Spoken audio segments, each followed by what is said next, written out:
Hello, guys. This is Eric from Christian Outlets, and I'm here with Jorge from Gangsters for Jesus, who's going to be giving his testimony about how he encountered God and the things that he has been going through. My name is Jorge Vera, and I serve God and I serve the ministry, Gangsters for Jesus. My mother is one of the main reasons, if not the main reason, why my life turned out to be the way it was. Obviously, it's God first, right? Jesus first. I'll go as far back as my toddler to my adolescent years, is growing up and with barely having, which many could call that poverty, but I was actually rich because my mom and her faith to God, He always provided. And I know it was her fervent prayers and her obedience to God and her asking God, provide. You entrusted me with these children, you provide, and I would hear her pray that. I would hear her say that in her prayers. Like, man, I know she's not talking to my dad. She's talking to God, right? So obviously, she would speak out loud. Yes, her prayers were not silent. Her prayers were very, very outspoken. And now I understand why, because as it says it in the book, right? My mom's faith and her obedience and her love to God trickled down to me. It wasn't in her timing, obviously, right? It was in God's timing, which was 6 years ago, now 7 years ago. I'm 51 now. Oh, wow. Yeah. And did I seek Him? Yes, I did. Did I know who He truly was? No, I didn't. I believed in Him because my mom believed in Him. I trusted in Him because my mom trusted in Him. And that's where I grew up. This life of seeing a beautiful woman, and why I mentioned her first of all is because she's the one that took the whole duty and task of it when my dad passed away. I want to say it was in the age 10, 11 years old. I was watching cartoons when my dad that night that he passed away. I was even upset at my dad because he wouldn't let me hear the cartoons because he was snoring so loud, like very loud. And I remember even elbowing him in the feet. Hey, Dad, how you say, be quiet, Dad, and whatever, Before But he passed away. yes, the night that he passed away, Whoa. and that Eric, that stayed here for a long time, for many years. I never shared it with my mom. I never shared it with my brothers, my siblings. That I was still carrying that, that unforgiveness to myself of how I was the worst child in the world to my dad. His last breath, that I could remember always thinking, and the reason I can remember it so great and so strongly is because I carried it for so long. That's the first thing that came to my mind. Like, whoa, maybe it was your fault. It was your fault. Look what you did. You instead of helping him, you were talking bad. You were yelling at him. You were being a bad child to him instead of helping him. Maybe if I would have woken him up, hey dad, hey, stop snoring. Maybe be nice to him, right? Maybe that would have woken him up before he had his heart attack. That weighed heavy on me for such a long time, for so many years. And I'll be quite honest, brother Eric, right now just coming to me, I held on to it for at least about 40 years because that forgiveness, that forgiveness came to me one time when I was at church. And this is about 3 or 4 years ago. I'm already into my life to Christ. I had already surrendered my life to Christ, and we were at this church, this beautiful church. They were having a movie night or whatever for couples or whatever, and we were watching this movie, and at the end of it, right? You've probably seen it, The Shack. No. Okay, so this is a beautiful movie as well. It's actually a true story, and at the end and throughout, it speaks of forgiveness. It speaks of forgiveness. Forgive yourself. Forgive those that you haven't forgiven, but also forgive yourself. And at the end, this pastor came out and he goes, we went into prayer, we went into intercession, and whoever you have not forgiven, allow the Holy Spirit to remind you of who is that one person. If you thought you've forgiven everybody, allow the Holy Spirit to remind you of that person you haven't forgiven yet. Man, my dad came into my heart. And I even told my wife, and I broke down. And So the wow, person you hadn't forgiven was yourself. was myself for what I did to my dad that night, for how I was to my dad that night. I forgave him that night right there, but be myself, holding myself to that for so many years, man.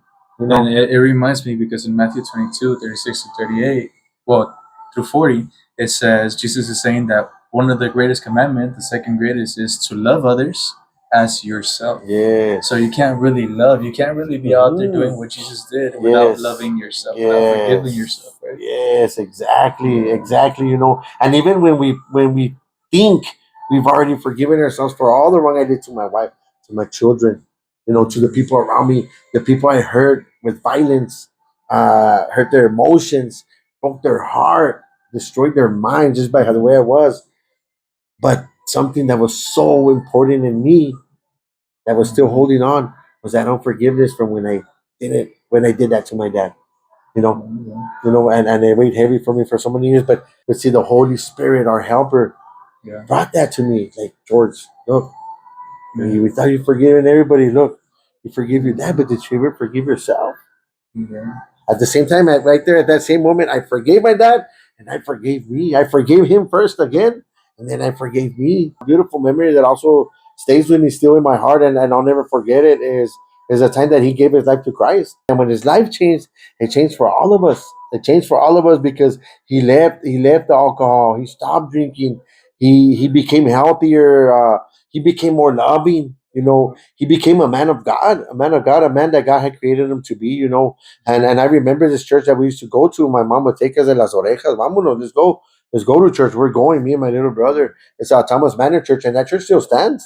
Oh. That church still stands. My dad put his hands to labor into that church. My dad put his talents and his hands on the structure of that building, led by God. Led by God, him in the understanding that he's working and he's building his God house. I always hold that near and dear place in my heart for him. Even when coming into that forgiveness, that I was reminded by the Holy Spirit. As we grew up, we moved from those projects to another projects over here in the Riverside area, where that was most of my upbringing, most of my teenage years into my adult years.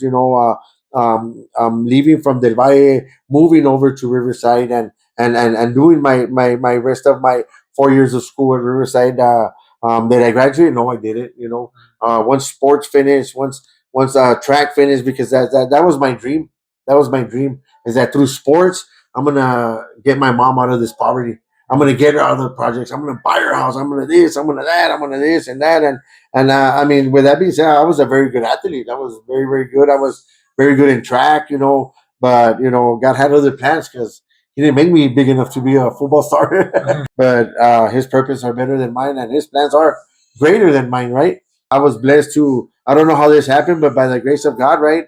I ended up applying at Valle Verde, and what the heck, I qualified for financial aid, right? And it was so much. I'm like, what the heck, man? And I'm like, wow, look, mom, look what we got, and it was a blessing from God, right? Because I didn't even graduate, and I got accepted to Valle Verde to take college courses, and I took my basics. I was going to college for a semester, and I was like, I went. I liked it. I was like, oh, I'm a college student now. And I didn't even graduate. I guess that's the way it works, right? And I went for a semester, and I took partial of my basics, but the necessity got greater. I started working in the construction field, and my goal was to work and help my mom. That was the whole reason why I went to work, because I saw she was struggling, and I saw we were barely having, now mature, a little bit more mature of an eye. I could see that we didn't have. I started giving her for a good time half of my check, and then I started having money in my pocket, and then the partying started, and then the drinking started, and then the going to water started, and I started putting more in my pocket and giving less to my mom, and then more in my pocket and less to my mom, and it was more partying and more partying, and that's where it happened. That's where it started. The alcoholism started. That's when the addiction started. Back then I was saying, oh, Monday through Friday I'm good. It's just in the weekend. It's just a weekend thing, whatever. But now I know, right? That's where the addiction started. Until something horrible happened in my life. As through all that partying and through all that use of drugs and just being in that environment of darkness and partying, the party life. I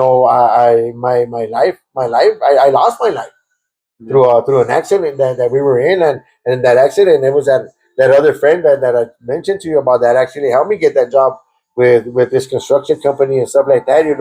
And it was a horrible accident. It was a horrible accident. Somebody lost their life, and I lost my life for a minute or two. But God's plans changed. When that happened. I was looking at prison time. The way the crime scene was when the cops got there. I was placed in a manner, in a situation in that vehicle where it looked like if I was the one driving. Because And somebody thought I was dead. No, I was not. No. It was not me driving. Right. It was not me. I was not. It was not me. It was never me. And for that situation, I guess that person saw the opportunity to put me in a place where it looked like if it was me, he's like, oh, well, he's dead. Oh wow, I'll be okay. He's dead, right? And me in the ambulance, waking up after so much amount of time that they're already considering me dead. Waking up, and even then waking up, asking for my friend, hey, where is he? Where is he? Is he okay? No. You don't need to worry about nobody right now. You need to worry. And they brought me down. They settled me down, and from that time, I remember that very very vaguely. The reason I remember it is because they told me. The people from the ambulance shared that with my mom and with my sister and with my siblings. So they told me all that, right? Because the only thing I remember is waking up in the hospital. I don't remember me and my face hitting the dashboard or the windshield wherever it hit because my face was torn up. It was torn up, and I can literally understand why this person thought that I was gone because I looked like if my face was just boom destroyed and still having some drugs on me. Walking out of the hospital wasn't the best thing. It was actually a nightmare. Because I was in a nightmare for a year or longer.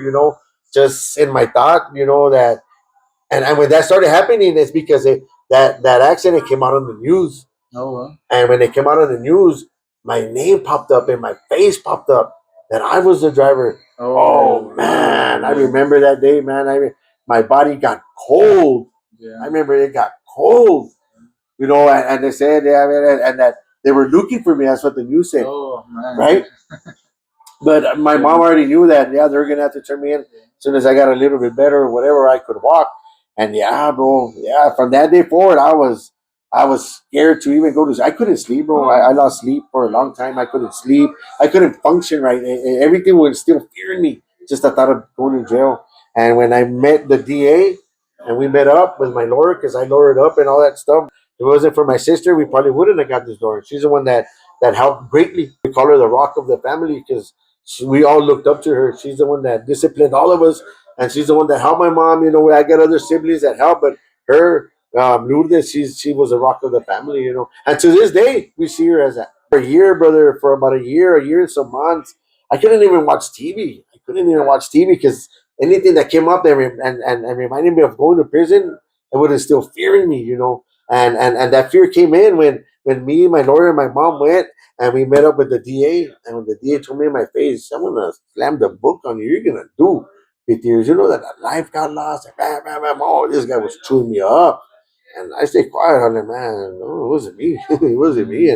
And my testimony to the lawyer that led to him fighting for me, and I know God was with him, and the angels were with him, helping him for quite some time, for a year or maybe a little longer. I was in torment. I was in torment. I couldn't sleep. I would have nightmares. I would have nightmares of being in prison and getting beat up in prison, getting killed in prison, and I just didn't want to go to prison. So And you've then, never been in prison before? or you know what? I'll backtrack a little bit. Yeah, I had been in and out of the county jail for doing some stupid things before that happened, right? Yeah. Doing some dumb things, violence and drugs and alcohol and all this stuff. That looking at my future, that was gonna be me. 50 years in prison. The deal was, I'm gonna give you the book, and the max is 50 years. You're gonna get the 50 years. And I remember my lawyer saying, "No, well, we'll see about that." And the deal one lo miró like, "Oh, see, okay, well, we'll see about that." Pasó el tiempo, I'm in torment. I'm in fear. I'm scared. Can't watch TV. I see the cops. Here they come for me or stuff like that. That I just couldn't cope with it. And until the time came for the trial, and I couldn't even talk to the lawyer because all that. Right, I was just in fear big time. The lawyer did everything in his power to do it, and man, did he do a great job because I didn't go to prison. I had to turn myself in to the county jail, and man, that was the worst day of my life. I didn't think I was ever. Yeah.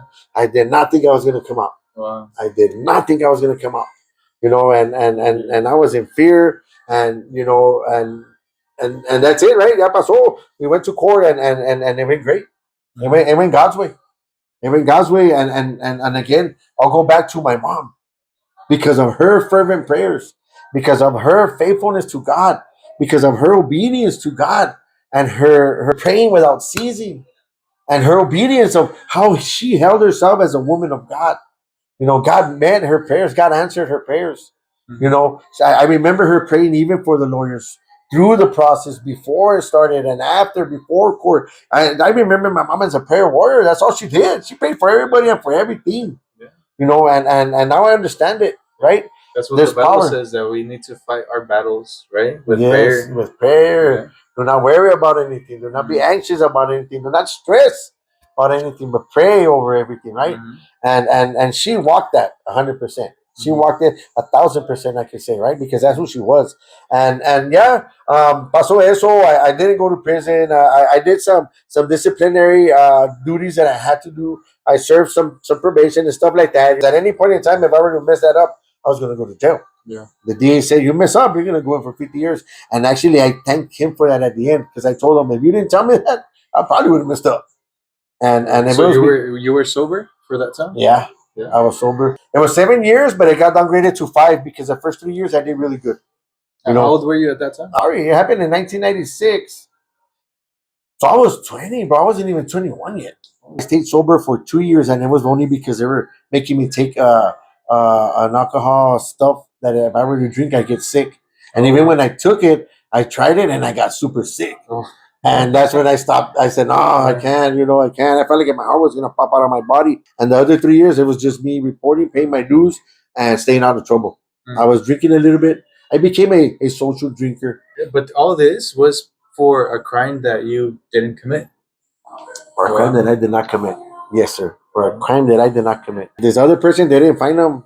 It disappeared for quite some time because my family couldn't find him. Do I have any desire of having any conversations with him? If I do, it's just to tell him about God and another soul for the kingdom. But I forgave. Those were one of the people I forgave and I love. Probation finished and all that finished. And I'm like, I'm free. Oh, and to me, I'm free to go do the dumb things again, right? So I went back. I went back to it. I went back to the alcohol drinking because now instead of hanging out with friends, I started hanging out with my brothers, with my siblings. The friendship of my brother to his friend, I ended up meeting my beautiful wife. That is now my beautiful wife for 28 years now. Wow. Yeah, 28 years. 20 have they been 28 happy years? Wow. No, no, right? No, but God put her in my life, which is my beautiful wife and my lovely wife that I have now. But why were they not happy years? Because of the things that I was doing. So it was you with your partying. Well, they were happy to start off with, very happy, very good. But within 4 or 5 years, the alcohol in my life took control. And that became a very unhappy place when I would drink to my wife. And when that she was unhappy, that made me unhappy. I even tried making her an alcoholic like me, but she's like, nah, I don't drink. She would sometimes drink just to try and socialize with me, but then she wouldn't because I was just a horrible person when I was under the influence. I became very violent at times. So your wife never gave in to alcoholism or Never. addiction in To that sense? addiction. There was a couple of times that I even convinced her to smoke weed with me. And she did a couple of times, but like never again, never again. I didn't like the way that felt. Never again, and she never did. She never did. I'm a witness to that. She never did, and she never drank, and she never did all those things that I did. But it was in her heart to not leave me either. God spoke to her. She loved me. She loved me how God loves us, right? And she held on. She held on, and yes, when we first met, we loved each other. To me, honestly, it was the love that I had been looking for, the love of my life.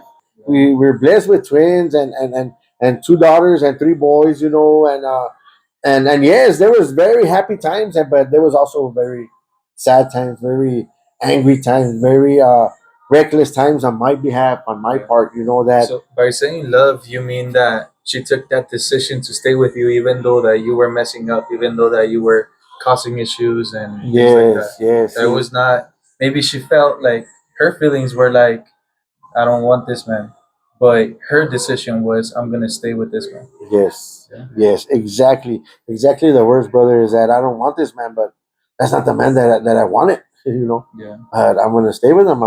I married him. Hmm. I'm gonna stick it through. And in her thoughts and in her living with me is like he'll change, and like I said, brother, there was times that I would stop that because I didn't want it no more, right? I would Mhm. stop for a minute or two, for a month or two, stuff like that, and then I would go back. But Mhm. every time I went back, it got worse. Every time I went back, it got worse. And mind you, when we got married, we said we're going to have a marriage, but we're also going to go to church. We found Abundant Church. We tried a couple of churches, and we were feeling it. And then we found Abundant Living Faith Center, right? And we started going, and we were very faithful. Well, I want to say she was, and then I was faithful, and she's always been, and I was, and then I fell back. I started To doing. alcoholism and drugs, or just alcohol? No, también los drugs. También los drugs. I would find my ways and my days to say, like, to justify my sin.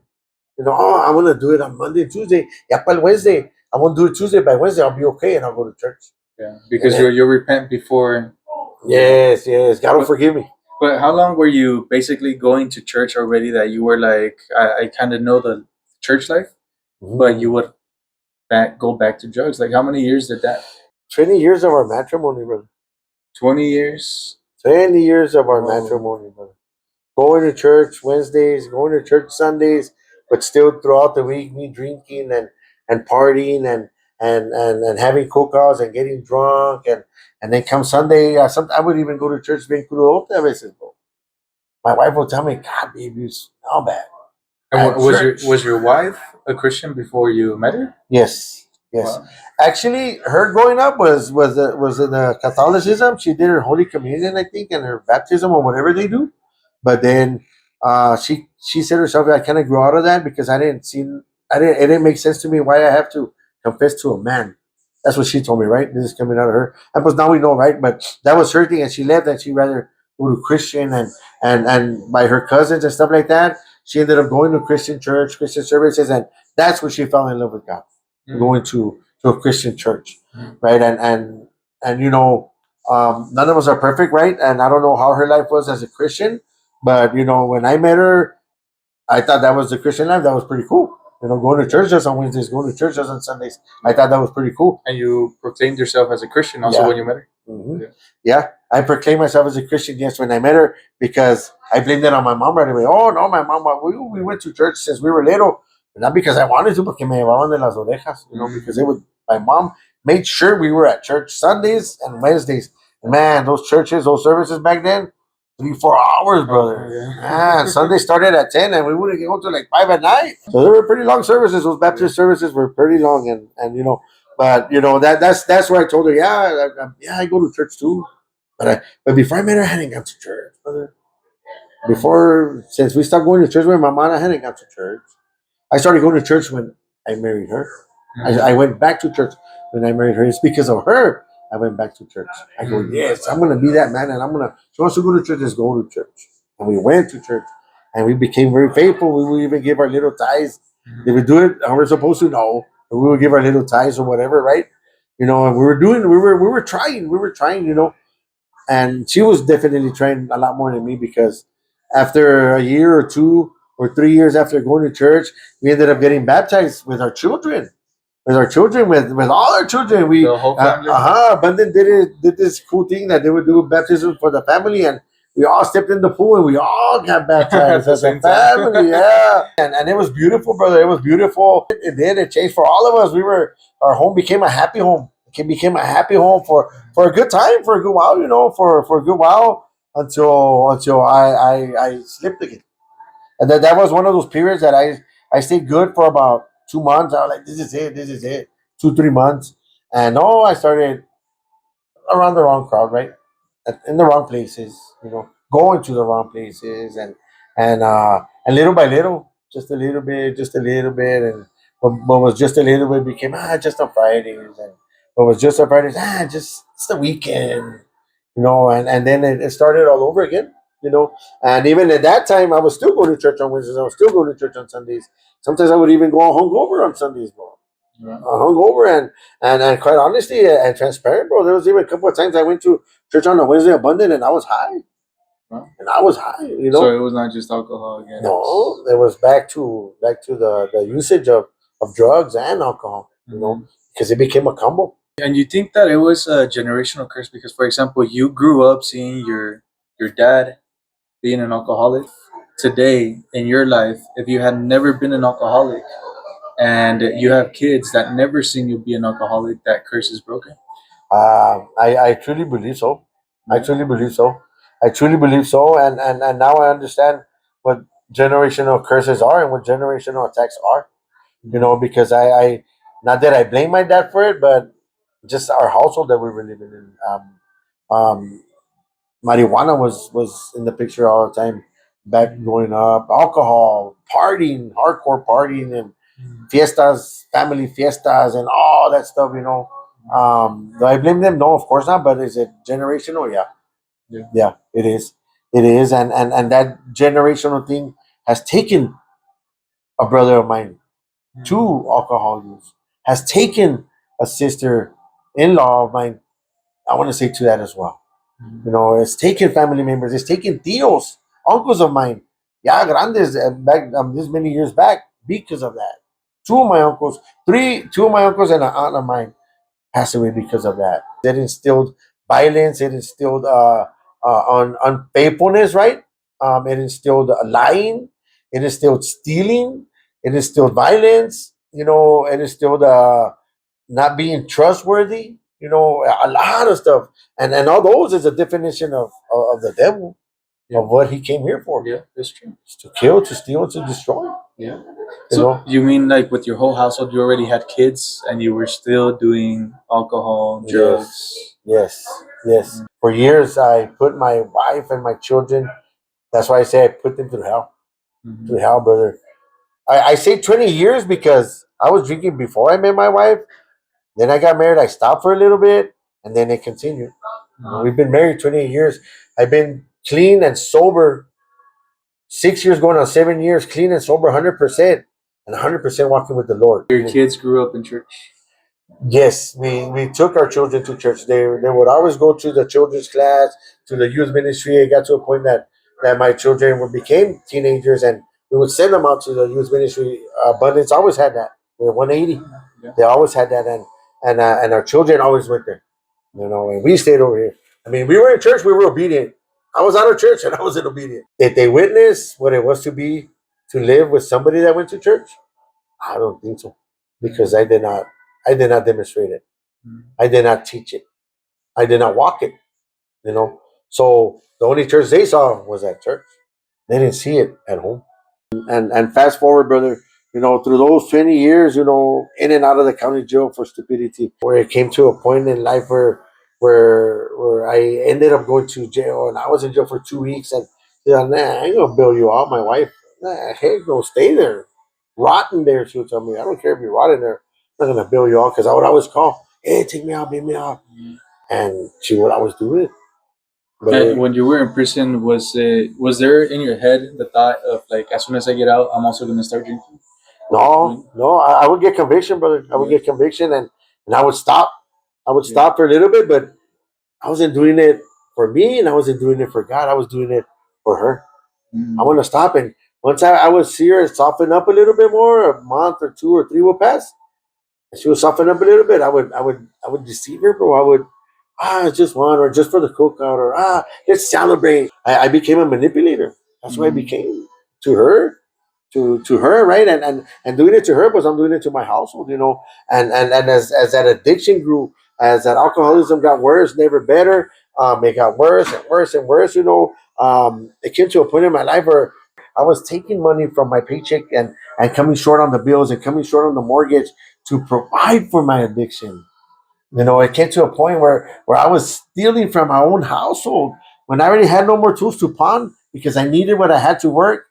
But when I had no more tools to pawn, no more stuff to sell, I started taking from my own household. I started taking from my children the Xbox that I had just bought them, go pawn it. The games that I had just bought them for their birthdays or for Christmas, all of a sudden they're missing. Where are they? And I would go pawn them. Jewelry that I would buy my wife, all of a sudden she's like, hey, have you seen my ring? Hey, have you seen this? Have you seen that? It's in the pawn shop, you know. And it came to a point in her life that I would buy her stuff and she wouldn't take it. Nah, for what? It's gonna end up in the pawn shop. Nah, take it back. Give me money instead. And that's how bad it got. Wow. That's how bad it got, and it stayed that bad until the end. It stayed that bad until the end. No matter how much I did it, I would even steal tools from job sites, bro. Oh, Take stuff from job sites. That's what addiction does to you. yeah. That's what the enemy does to you. Little bird told me that bad people would come also to the house. Yes, yes, yes. Yes. They would come looking for me for their stuff. Hey, pues I loaned it to him and he never returned it. Or it was here and he was the only one there and all of a sudden it's missing. Does he have it? Let me see. Yeah, they would end up finding it here. Wow. Now bringing that danger to my house, bro. Wow. Putting my family in danger, my children in danger. And what would your children say at that point? At that point, my children had no respect for me. Mhm. I want to say they never told me this, but I want to say that they didn't see me as a dad. They saw me as somebody ugly, an alcoholic. They saw me as an alcoholic, Like a drug addict that lived a in drug your addict. house. Yeah, Yeah. and they knew I was a drug addict because she caught me many times.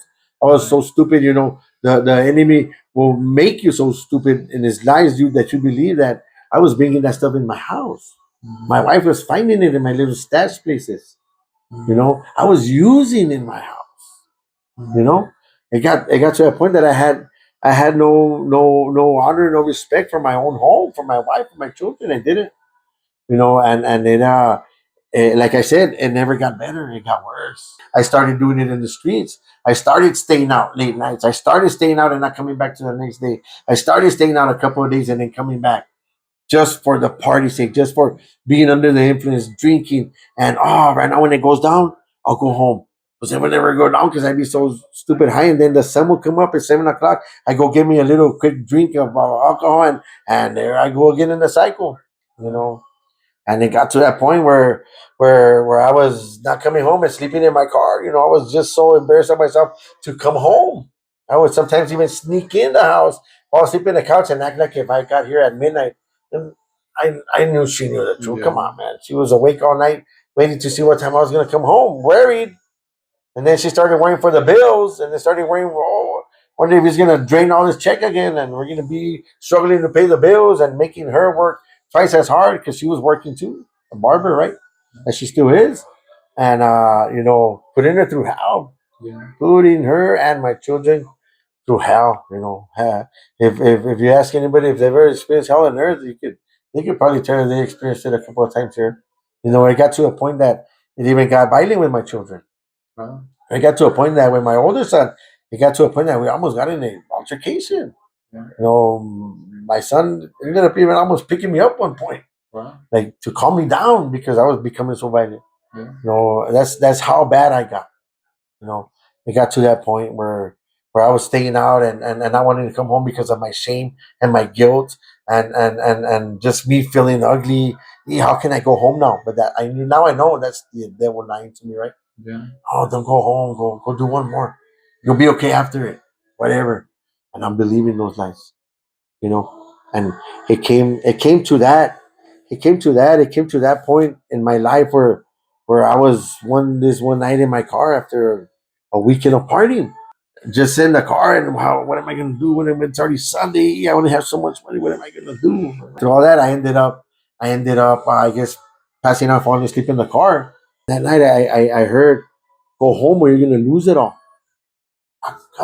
That woke me up. Those words woke me up. I'm like, "What the heck?" I thought it was somebody telling me in the window because I would leave the window cracked. And I thought at one point I thought it was my wife because she had already caught me one time in one of the parking places that I would park just to try and get sober. Según yo, pero I estoy con 2, 3 quarts de bush trying to get sober. Silly, right? So Stupid, right? you heard it very clear. Very clear. Like if it was said in my ear, "Go home or you're gonna lose it all." What the heck? Me expected. I'm like, whoa. Like what? And it didn't bring fear. It brought like, what the heck was that? And then it just kept repeating in my mind, "Go Mhm. home or you're gonna lose it all. Go home or you're gonna lose it all." Go, can you? And it like, what? Then maybe I should go home.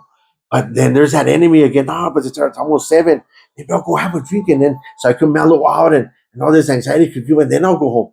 No, no, no, no, no. Go home or you're gonna lose it. I'll go home or you're gonna lose it. I'm like, all right, híjole, bueno, pues I'm gonna go. If she kicks me out, but I'll go to the store afterwards. Yeah. That was my mentality. Still, the devil lying to me, right? So I pull up onto the driveway. I pull up onto the driveway right here in my house. I pull up and I'm like, man, okay, how do I do it now? Do I go into the back? The sliding door. I don't want to make too much noise. Pero en lo que estoy pensando, salió mi wife. My wife went outside. As soon as she stepped outside, we locked eyes. We locked eyes, right? And man, I saw her crying, like bawling, crying. I'm like, man, and like I felt a little bit of shame. I felt sad, but then I'm like, oh, she's happy to see me. She's crying because I made it home. Stupid me, right? The devil lying to me again. Me, all about me. Yeah. And she's crying, and she's all, come here, get off the truck. Me bajo. I'm thinking, oh, she's gonna hug me or whatever, right? Stupid me, right? I get off, and she's all, get inside. Or like, oh no, she's mad. She's mad. Get inside. Get inside. Don't change her clothes and this and that, whatever. So I came in and I sat in the living room and I felt awkward in here. I felt like it wasn't even my home. I was so shamed, so embarrassed, so I felt so dirty. I felt uncomfortable in my house. Yeah. You know what I mean? And yeah, entró ella. She went to the room and she stayed in the room for a while, and I'm here sitting in my own couch in my own living room, sitting right here, not even wanting to take out my boots. So pasa half an hour, 45 minutes, and yeah, I need to take out my boots and uh and and I think she had left me some shorts there because I even took out my clothes to change. She didn't want my dirty clothes on the couch. So I finally had the courage to change and move after like 45 minutes. And as I'm changing or whatever, and I'm right there just waiting. Dije, a ver, ¿a qué horas va a salir, verdad? And as I'm waiting, I guess I was kind of dozing off, and then I hear her come out, and I get up. I didn't want to sleep because I didn't want her to see me sleep in the couch or whatever, right? And she came out, and she's all, George, you know what? I'm gonna tell you something, and I'm gonna tell you why you're in here. I was about to. If you didn't show up right now, if you didn't show up the time you did, I stopped. She had a stop clock. She was counting the minutes, the time. Wow. If you didn't show up the time you did, I was gonna leave you. I don't know if she really had the stop clock, but she told me I was timing those 5 minutes. I told God, if you didn't show up in 5 minutes, I was gonna divorce you today. Once the time came and they opened wherever I had to go in the courthouse, I was gonna go divorce you. But you showed up with 30 minutes to spare. I remember that. I remember she told me you showed up with a little bit of time to spare. You showed up with 30 minutes or 30 seconds. 30 seconds. 30 seconds. That's what I remember. I might be wrong on the seconds, right? But that's what I remember because she told me you had this amount of time and you showed up. You showed up in the last seconds. And I'm like, what the heck? You make it in. And I just started crying, bro. I just started crying when she told me, I told God, if he doesn't show up in the next 5 minutes, I'm going to divorce him. That's because she had been praying or whatever she was doing. Yeah. But she told God, if he doesn't show up in the next 5 minutes, I'm going to leave him. Wow. I'm going to divorce him. Wow. And I broke down, brother. I broke down. I started crying. I'm like, what the heck? God, that was you. That was you that told me. What do you mean that was me? Like, she thought I was talking to her, right? What do you think that was me? No. It's because I heard when I was over there. I heard, babe. Don't call me babe. Don't call me babe. She was angry. She had all the right to be, right? I go, okay, I'm sorry. But I heard when I was over there, I heard, go home or you're going to lose it all. She's like, what? You're crazy. No, I heard, babe. I told you, don't call me babe. I heard, go home or you're going to lose it all. And then you're telling me right now that you told God if I didn't show up in the next 5 minutes, you're going to divorce me. Wow. And I started crying and she started crying and she went to the room, and right there is when we encountered God. Both of us encountered God. At the same time. At the same time. So she let go of her anger and then she realized what just weeping. Had happened. Mm-hmm. Wow. And she started weeping because God answered her prayers. God heard her. God confirmed to her that she heard her. Yeah, within 5 minutes. Within those 5 minutes, and that 5 minutes span, God heard her and God answered her by bringing me home. By God telling me, go home or you're going to lose it all. Wow. It was, I mean, to this day, I'm in awe. And he seems to always leave me in awe to this day. Right? But that day, I was in awe. I'm like, wow, man, crying, all right. She went back into her room and she stayed locked up there for a couple hours this time, and I guess talking to God because when she came out, she came out different. Yeah. She wasn't enraging no more. Yeah. She wasn't pissed anymore. Yeah. Now she was sad, Mm-hmm. right? Now she was sad because in my state that I was in, Mm-hmm. she was sad for my addiction. She was sad for what I was doing to myself, obviously to the family, right? Mm-hmm. And I don't remember exactly how the conversation went after that, but we sat down at the table and we talked a little bit. What are you gonna do? You gotta take care of yourself. You gotta fix yourself. You Mm-hmm. gotta do this. You gotta do that. Oh, but you know, me voy a entregar a la liviana, babe. I'm gonna go to the liviana. I'm gonna do this and that and that. Oh, go because I felt rejuvenated because I received her forgiveness. And I don't know if she forgive my right. She took my right there and then because it took a while for me to get her trust back, right? But Mm-hmm. I know deep down inside she forgave me because she felt a little bit of peace in her, right? And yeah, I did the Liviana thing. I did it for 60 days. I was supposed to be there for 75 days, and the counselor told me, "Hey, at 60 days, oh, you're good to go. You're doing great. You should go." And I remember that time we were there. She took me a cake because it was in my birthday area, and I shared with them, "Hey, the counselor said." Well, first they got there, oh, you look good. And as I was working out, I told my boys, oh, that you look fit, and oh, that you look buff or whatever, and stuff like that, right? And I tell my wife, hey, you know what the counselor told me? She said that I'm good to go. What do you mean you're good to go? Then you have to do 75 days. Yeah, but she said that I already did all the classes. I already met the meta, and I'm good to go. She thinks that I'm good to go. And you And actually believe and I that you were believe good? that, Yeah. bro. I believed it because I took it, I put it in my pocket, and I want to take that. I believe you. You know what? I believe you. I did it. I'm good. I'm good to go. And I told her that, and she's like, oh, right away, I saw her face of disappointment. Like, I don't think so, babe. I think you should. I think you should stay the same. If you say you're gonna do 75, you should stay the 75. And she stuck to it. And yeah, we celebrate my birthday. Bye. I love you. Stay 2 more weeks. All right. What's 2 more weeks? You already been here 60 days. Stay there 2 more weeks.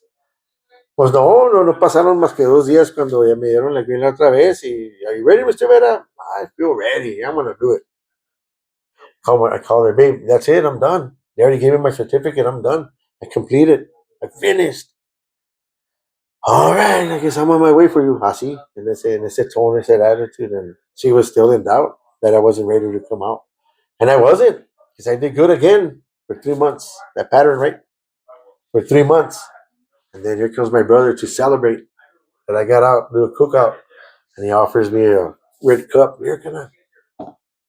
Oh, wow. Oh, man, that's poquito. All right, I celebrate.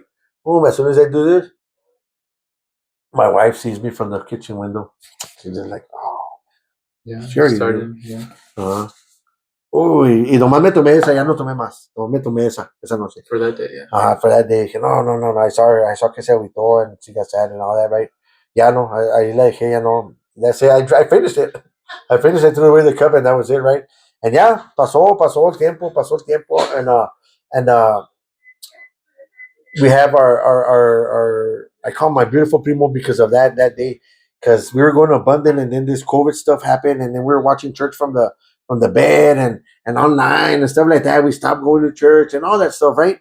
And COVID hit, right? And I think COVID was a blessing to me, to us, because that's when my life changed. Because COVID happened, that church closed, and then we weren't going to church. We were watching it online, and Hugo, her cousin, has been her client for years, right? So he came and hey, was we were not going back to Abundant. We're gonna go to this church where Myra's brothers at and George and I had been talking to George already for a little bit. Really cool dude, and he also started ministering to me, right? A little bit, right? Because we will see him at get-togethers with him with who we started hanging around with him a lot more, right? Because I wanted my life to change, right? She Mm-hmm. wanted us to change, and we started hanging around different people, not with the family, not with my family no more, Yeah. because it led to bad. And yeah, it was he invited us to this church. He invited us to this church, and we're like, let's go. He's like, come, bro, it's legit, bro. The Holy Spirit is here. The presence is here. It's beautiful, and you'll feel it as soon as you come. And we went, and then we went for the first time, But and at that time, you were still drinking. You got back to it. I was minimal Minimal. drinking. Ya no Okay. estaba full force in it no more. I Okay. was like, no. I love my wife more than that. I love my wife more than that. But I was occasionally Mm-hmm. drinking or whatever. Football games, I'll have a couple, pero con cuidado. I didn't want to hurt her no more. I didn't want to get kicked out of the house anymore. I didn't want to lose what I thought my children were coming closer to me again and calling me dad again, because they So, saw the change. so your mindset was not on God; it was on your family. Yes, yes, exactly, exactly. So when we got invited to that church, that's when the focus changed. Now my focus started becoming on God because this man of God, George, which is Myra's brother, Ugo's brother-in-law, he, I remember the first day he went. I remember the first day he went. He turned on and he looked at his mom and him were serving in the kitchen and he turned on and looked at us and we locked eyes again, just like I said with my wife. And he got a big old smile. He got a big old smile to see me there. I'm sure God was already talking to him and telling him that I was going to show up there because he's the one that told Ugo to invite us, right? If I remember correctly. And we went and we hit it off and he started ministering to me.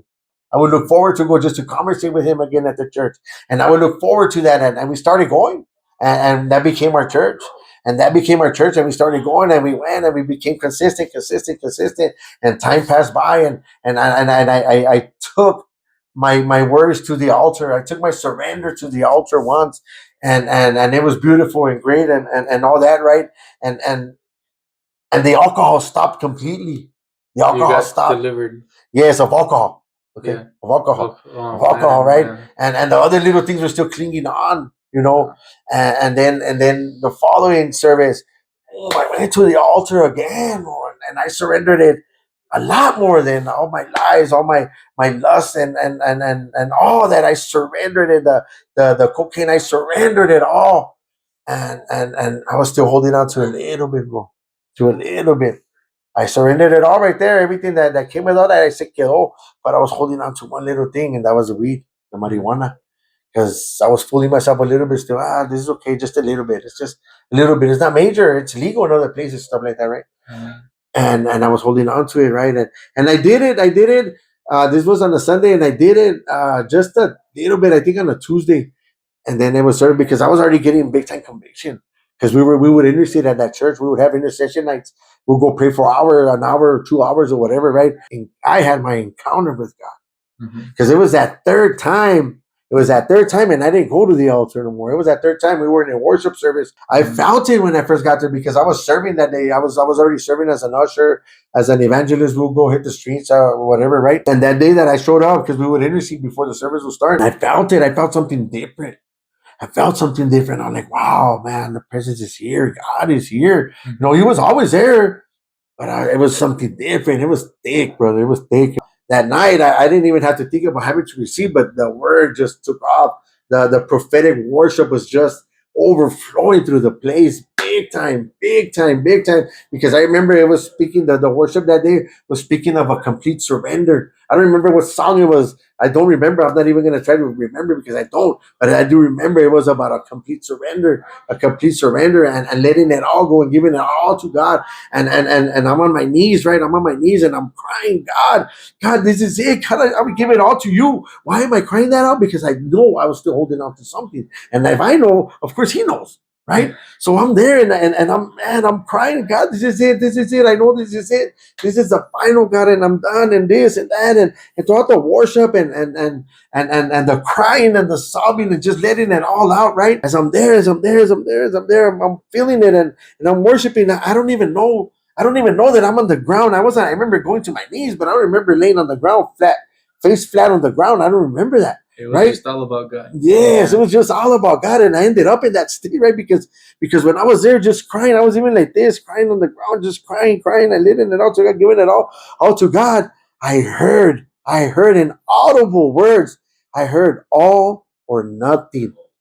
I'm like this. Coming on, like what? I thought it was the other usher, telling me that because I heard it that clear in my ear again, in my right ear, just like I did the other thing that I told you that when I heard when I was out there.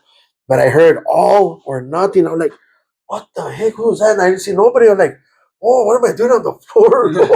Oh man, but I didn't even think about it. So I continued worshiping, crying, right? Yes, God, oh God, all of it, God, is yours or yours. And I heard it one more time. All or nothing. I'm like, yes, God, all of it is yours. All of it, everything, God, everything. I already knew. You were screaming that. Yeah, screaming, gritando, llorando, bro, todo, todo. And that security was there, Nate Zender, he witnessed it all, bro. He witnessed it all. He was, he witnessed, he's already knew what was happening, George. Whatever you were holding on to, you let it go right there. And I witnessed it. That was a privilege to me because I witnessed it. I witnessed your deliverance. I witnessed your surrender. I witnessed your new life coming up, bro. Because when you were up here with your hands up, I saw just like light upon you. And I felt it, bro. I felt like there was light shining on me, and it was all dark. And from that day forward, every step I took forward from there was an 100% submission to God. 100, no, 1,000%, 1,000% submission to God. And what I thought I had fire, it was like my fire was on fire, brother. I felt so light. I mean, so light. I felt so clean, so clean. My vision was so keen, and my hearing. I could hear the instruments from the cymbal to the bass drum to the bass guitar to the everything that was playing so distinct, so like if I had equalizers, just fixing the sound. It was so clean, and just the entire night was so beautiful. But stepping out of the building, to see, and I want to say the creation of God, right? Because that's what it is. But to see the stars so clearly with my eyes were not the best vision ever, right? But just to see that, to see the light, the stars so clear, the sound, hearing different animals, dogs barking here, cats meowing over there, just sounds and all over. I'm like, wow, man. So it was as if this cover was taken off of you, right? Yes. Like you used to only see the world, but now you saw God's creation. Yes, Wow. exactly, brother. What he did was like what you do to a paper, right? Los sacudites, me sacudió y se cayó todo lo feo y quedé limpio. And I remember coming home. He came home and before that I remember hugging some brothers in Christ, and they felt the difference. They felt like, brother, your hugs are always hugged tight and loving, but man, there's something different about you and these hugs tonight, and they felt the glory of God, the anointing of God, and what had just happened to me that night without me even telling them, because I was only led by the Spirit to share that experience with a selected few, till this time now that everybody can hear this, but at that time it was only to a selected ones, and as I continued, I remember coming home, and I was in a rush to get home. I was in a rush. I wasn't rushing my wife or anything, but I was in a rush to get home because as soon as I got home, I remember running in, and I guess my wife thought I was going to the restroom or something. I needed to go bad, but I didn't tell her till I did it. So I flushed that down the toilet, went and got it, and I remember telling God, "I'm sorry for touching this guy, but I got to throw it away." Okay. No, it was actually weed. I was already done with that. The second time I went to the altar, that left, and some what comes with all that, the lust, the lies, and whatever the case may be, right? And it was just that little bit of weed that I was holding on to, that I flushed down the toilet, and Because God said all or nothing. all or nothing. And I remember throwing it, God, here's all. That is all, God, and you know it. I remember, and you know it, God, and you know it, and from that day forward, our life has changed. My wife's life, my children's life, feeling the love, going in our living room and making a complete a family hug, hearing the forgiveness from my children. I forgive you that, bringing me to tears because I'm hearing them tell me I forgive you that. Each and every one of them makes me a little emotional always, right? As many times as I share this my testimony, and it's all about God, and we know in the Bible it tells us, right, that our story is still being written, and I truly believe that because God gives us the privilege to witness powerful testimonies in our life, right? Just walking in the light, just being more like Him and less like me, right?